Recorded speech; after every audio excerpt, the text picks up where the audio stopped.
कारगिल का युद्ध शांति के पीठ पर धोखे के खंजर की कहानी है। इस युद्ध का अंत पाकिस्तान की हार और भारत की विजय के साथ हुआ, लेकिन इस विजय की कीमत बड़ी थी। देश के कई जांबाज सपूतों को शहादत देनी पड़ी। आज कहानी एक ऐसे ही शहीद की, 13 जम्मू एंड कश्मीर राइफल्स के शहीद कैप्टन विक्रम बत्रा की। हिमाचल प्रदेश के कांगड़ा जिले का एक छोटा सा शहर है पालमपुर। यहीं जन्म हुआ था कैप्टन विक्रम बत्रा का 9 सितंबर 1974 को। 2 बहनों के बाद जुड़वा बेटे विक्रम बत्रा और विशाल बत्रा का जन्म पिता जीएल बत्रा और मां कमलकांता बत्रा के लिए ढेर सारी खुशियां लेकर आया था।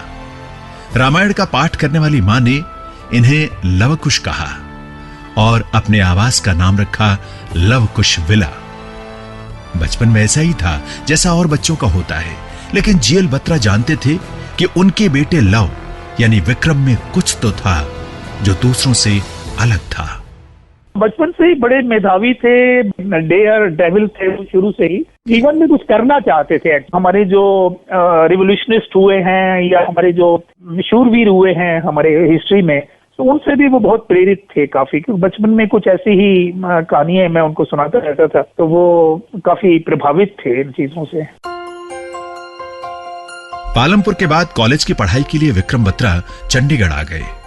उनका सिलेक्शन हुआ मर्चेंट नेवी में और साथ ही इंडियन आर्मी में। अब फैसला करना था, एक तरफ आराम की जिंदगी और दूसरी तरफ देश के लिए कुछ करने का जज्बा।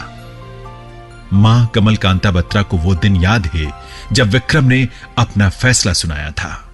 वो मर्चेंट नेवी में सिलेक्ट हो गए थे, तो मैंने उनको वैसे ही कहा, मैंने कहा बेटा आप सिलेक्ट भी हो गए हो, मेडिकल भी हो गया है, आपकी रिजर्वेशन भी हो गई है, तो आप क्यों मतलब अब इसको छोड़ना चाह रहे हो कि भी मैं नहीं जाऊंगा।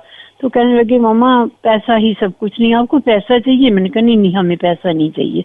तो बस फिर ठीक है, पैसा नहीं चाहिए तो फिर मैं पैसा नहीं नहीं कमाना चाहता, मैं देश के लिए कुछ बनना चाहता हूँ जिसे यादगार रहे। बस उसके ये जो शब्द हैं वो आज मेरे को एकदम से मेरा माथा ठनक जाता है कि क्या उसने कहा था। विक्रम बत्रा बतौर lieutenant 13 Jammu and Kashmir rifles का हिस्सा बन गए। पोस्टिंग हुई द्रास सेक्टर के कारगिल में। भारत शांति चाहता है, 1999 में भी चाहता था। शांति का संदेश लेकर ही तत्कालीन प्रधानमंत्री अटल बिहारी वाजपेयी ने तब लाहौर की बस यात्रा की थी। लेकिन पाकिस्तान की नीयत जैसी आज है वैसे ही तब भी थी, नीयत धोखा देने की। उसने चुपचाप जम्मू कश्मीर के कारगिल में द्रास सेक्टर की पहाड़ियों पर कब्जा जमा लिया, अपने बंकर्स खड़े कर लिए। इरादा था भारत पर एक बड़ा हमला करने की, भारत को नुकसान पहुंचाने की। धोखे के इस दांव को विफल करना था। विक्रम बत्रा और उनके साथियों को श्रीनगर लेह हाईवे के करीब .5410 को दुश्मन से वापस छीनना था। हर कीमत पर जमकर लड़ाई हुई।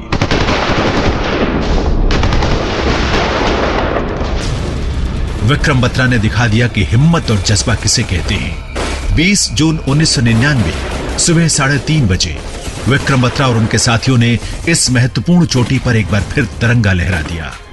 इस फतेह के बाद खुद विक्रम बत्रा ने कहा था, We had already decided our success signal before advancing for the attack, and it was like Bravo Company's success signal wo aaya, which was passed to our CEO Colonel Joshi on the radio set.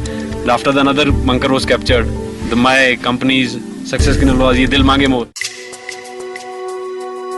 Vikram Batra ने कहा ये दिल मांगे मोर, और यही बन गया हिंदुस्तानी फौज का मंत्र।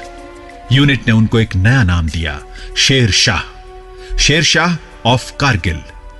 पाकिस्तानी फौज में विक्रम बत्रा का खौफ फैल गया था, इतना कि उन्हें मारने के लिए उन्होंने जो प्लान रचा था उसका नाम था ऑपरेशन शेर शाह। विक्रम बत्रा का काम अभी पूरा नहीं हुआ था, अभी कई और इलाके थे जहां दुश्मन बैठा हुआ था। अगला टारगेट था .4875 से पाकिस्तानियों को मार भगाना। अपने इस ऑपरेशन पर निकलने से पहले उन्होंने अपने जुड़वा भाई विशाल बत्रा को एक चिट्ठी लिखी।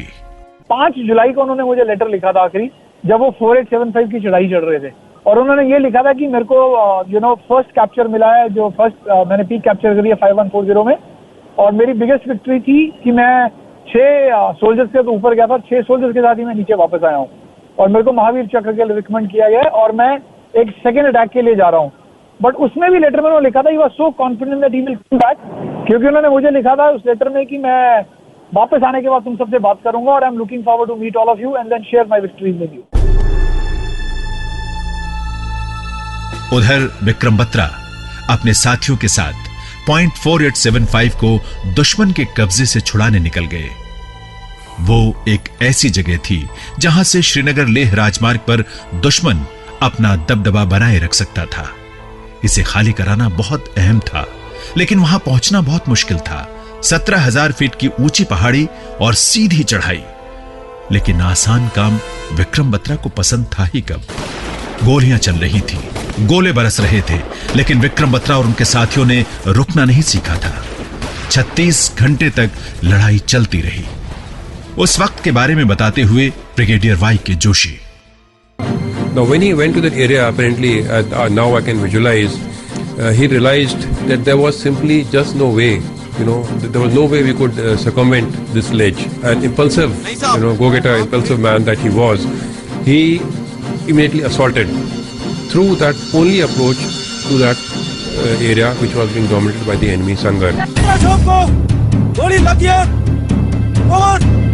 He didn't bother for his own life and made the supreme sacrifice.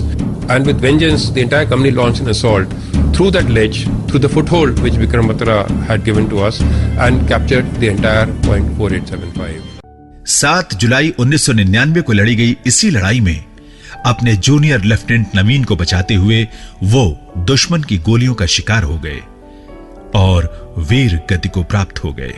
मैं स्कूल टीचर थी, तो जब मैं स्कूल से वापस आई तो आसपास के सभी लोग इकट्ठे हो गए हुए थे और कहने लगे भी इस तरीके से 2 आर्मी ऑफिसर्स आए थे, वो कुछ आपसे कहना चाह रहे हैं। तो मैंने एकदम से बत्रा साहब को फोन किया कि भी ऐसे ऐसे 2 आर्मी ऑफिसर्स आए हुए हैं, तो आप आ जाइए। तो ये आ गए वहां से अपनी ड्यूटी से। तो उन्होंने एकदम से दोनों जो कर्नल थे, एक कर्नल पुंज और एक कर्नल गोयल, उन दोनों ने अपनी कैप्स उतार ली और एकदम से यही कहा कि भी विक्रम बत्रा इज नो मोर। मां ने अब भी विक्रम बत्रा का कमरा वैसे ही रखा है। यादें आसानी से मिटती भी कहां हैं। एक बेटा होकर के उसने ऐसा काम किया कि मातृभूमि के लिए अपने प्राणों की बाजी लगाई, तो उसकी हिम्मत और उसके बलिदान को मैं मतलब ऐसे जाया नहीं होने देना चाहती। यही सोचती हूँ कि वो देश के लिए आया था, देश की रक्षा के लिए ही गया है, तो इससे काफी गर्व महसूस होता है और मैं अपने आप को धन्य मानती हूँ कि मेरी जैसी माँ ने उसको जन्म दिया। भाई विशाल बत्रा भी कुछ भी नहीं भूले हैं। टू बी वेरी ऑनेस्ट, मेरा आई थिंक लाइफ में कोई भी ऐसा पल नहीं है कि जो उसको मैं याद नहीं करता, क्योंकि मेरा जब से उसने अपनी शहादत दी है तो कोई भी ऐसा दिन नहीं है कि जब मैं उसको बिना सैल्यूट किए, उसकी फोटोग्राफ और उसके बिना उसके पैरों को टच किए अपने घर से बाहर निकलता हूँ। ये रिकॉर्ड है मेरा आज की डेट में। कोई भी अच्छा काम करता हूँ तो सबसे पहले मैं उसको याद करता हूँ, क्योंकि मेरे को देखो जाना साहब ने एक दिन है और मेरे लिए बहुत बड़ा लॉस है, क्योंकि he was a great companion to me. पिता जीएल बत्रा भी कहाँ कुछ भूल पाए हैं। उस बात का हमें एक बड़ा गौरव है अपने आप में, और हम समझते हैं कि हमारा ये जो particularly both of our self, my wife and myself, we feel that कि हमारा जीवन उन्होंने सार्थक कर दिया है। एक संतान से आदमी जीवन में क्या एक्सपेक्ट कर सकता है, इसे मैक्सिमम, इससे ऊपर जो है कोई संतान दे नहीं सकती। ये हमारे लिए एक बहुत बड़ी बात है। बाकी उनकी स्मृति तो हमेशा है और वो रहेगी अंत तक रहे। पिता अपने जांबाज बेटे को याद करते हैं और देश को कुछ याद भी दिलाते हैं। समाज जो है ना, they should realise the sacrifice of the families, they should truly realise, it should not be lip वाली बात नहीं होनी चाहिए। शहादत का जो वर्थ है और उस परिवार का जो कहना चाहिए कि क्वांटम ऑफ सैक्रिफाइस है, उस चीज का जो सही रियलाइजेशन है, that should be there. and they should try to keep them on such a level that they won't feel aloof, or they won't feel that they have lost something, or they should not be grieved. That I shall appeal to the whole of our society, whether it's a government side, it's a private side. We should realize. I feel that I have a lot of respect to the other martyr families. You know, if I come face to face with some other martyr's father or mother, I have a great respect for them. So that feeling should be there in the society. किसी शहीद की मां से मिलना सौभाग्य होता है। वो देश के लिए जीने और कुर्बान होने का साहस पड़ती है। मैं एक गैलेंट्री अवार्ड परमवीर चक्र विजेता कैप्टन विक्रम बत्रा की मां हूं, और मैं उन सारे फौजियों को जो बॉर्डर्स पे हमारे देश की रक्षा कर रहे हैं, या और दुर्गम स्थानों पर देश की सेना जो है वो रक्षा कर रही है, लड़ रही है, और भी जो ट्रेनिंग कर रहे हैं और जो आगे आने वाले हैं, उनको भी ये संदेश देना चाहूंगी कि देश जो है वो सर्वोपरि है, और देश की रक्षा करने के लिए मैं ये कहूंगी कि पूरे बच्चे जो हैं ये देश को बचाने के लिए हम अपने आप को पूरा बलिदान जो है देने के लिए हर समय तैयार रहना चाहिए। 9 सितंबर को कैप्टन विक्रम बत्रा का जन्मदिन होता है। बचपन में उनकी बड़ी बहनें विक्रम बत्रा के बर्थडे के लिए सारी तैयारियां करती थीं, अब भी करती हैं, उनकी यादों के साथ। बचपन में विक्रम बत्रा माउथ ऑर्गन पर धुनें निकालते थे। बड़ी बहन सीमा सेठी को उनकी एक धुन कभी नहीं भूलती है। मैं इतना बड़ा काम किया उसने, मेरे खुद 2 बेटे हैं, मैं खुद चाहती हूँ कि वो भी ऐसा उसकी तरह बने। वैसे उसको रोज हम वैसे तो याद करते रहते हैं, पर 9th को एक्चुअली ज्यादा मिस करते हैं, क्योंकि हम एक ब्रदर को फोन करते हैं, दूसरे को मिस करते हैं। मुझे बहुत अच्छा लगता था जब वो बजाता था, तो वो गाना हम वैसे भी गुनगुनाते रहते थे। फिर उसके बाद हमने बैंजो लिया, तो हम उस पर भी सबसे पहले हमने वही गाना बजाना शुरू किया। आज तक बजाते हैं तो उस पे हाथ इतने बैठ चुके हैं कि वही गाना ना बार बार, मतलब उसकी जो भी सरगम है इतनी पक्की है कि भूलती नहीं है कभी। वो जो गाना है ना, जिंदगी एक सफर है सुहाना, यहाँ कल क्या हो किसने जाना। भारत मां के इस वीर सपूत को हमारा सलाम।